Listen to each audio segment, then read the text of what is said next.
Guys, it's time for us to have a heart-to-heart, a very serious discussion about the birds and the bees. No, not about the birds and the bees, but about e-bikes. Now, this is a discussion we've wanted to have for a little while, but it's particularly timely right now considering we've just picked up the new Morita E-160-900, which is our second e-bike to join our long-term test fleet alongside the Specialized Levo. The other reason it's a good time to chat is there going to be a lot of e-bikes coming through Flow in the next few months. It's that time of year when everyone is releasing new products, and you can bet your bottom dollar that a whole bunch of it is going to have a battery strapped to it in some way. And so e-bikes are going to be very prevalent, not just on Flow, but across the whole mountain bike world over the next little while, so prepare yourself. Now, the real cut and thrust of what we want to talk to you about today is the fact that we think it's time for the e-bike haters out there to raise the white flag and accept that e-bikes are here to stay, and that perhaps they're not actually such a bad thing for the industry and for the sport overall. There's going to be lots of people saying that we are only on board with e-bikes because the industry wants us to be, and can I just say from the bottom of my heart that that is complete bullshit.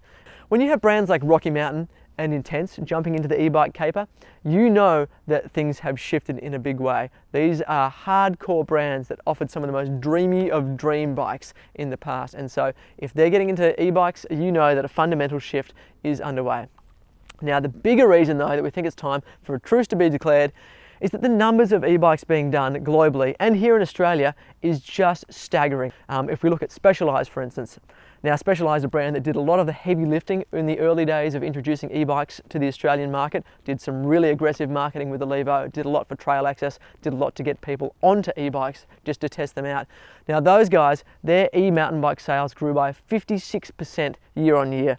For the past 12 months, and they're projecting it to grow by another 58% in the next 12 months. Globally, they're talking about 96% growth in the e-bike market. Pretty staggering numbers. Another brand that we think is worthy of mention here in Australia is Morita. 12 months ago, e-bikes represented 5% of Morita's mountain bike sales. They now sit at 40%. That is a ridiculous amount of growth. Seriously ridiculous. And all the manufacturers that we talk to, be it Giant, Trek, Focus, all those guys who are doing really well in the e-bike game, none of them can satisfy consumer demand. They are all scrambling to try and meet consumer demand when it comes to e-bikes. So, what does all that growth mean? Ultimately, it means stronger local bike shops. That's where people are buying these things. They're not getting them overseas, they're not getting them online. They are going into bike shops and supporting local shops through e-bike sales. That is pretty cool. The retail sector is down. Most of the sectors of the bike industry are flat or are declining at the moment. Look what's happening in road, for instance. Road sales are way down. So you need something like e-bikes to keep the local bike industry alive, and that's what it's doing. Not only is it meaning more sales, it's getting more people into the sport too, and that means better trail access ultimately. The more people we've got out there in the bush enjoying mountain biking in some way, shape or form, the stronger our sport as a whole is going to be, and the louder our voice is going to be for trail access, and that can only be a good thing. So, we're not telling you to like e-bikes, we're not telling you to ride e-bikes. We don't spend much time on e-bikes. We probably only spend 10% of our riding time on an e-bike. The rest of it's on a conventional mountain bike.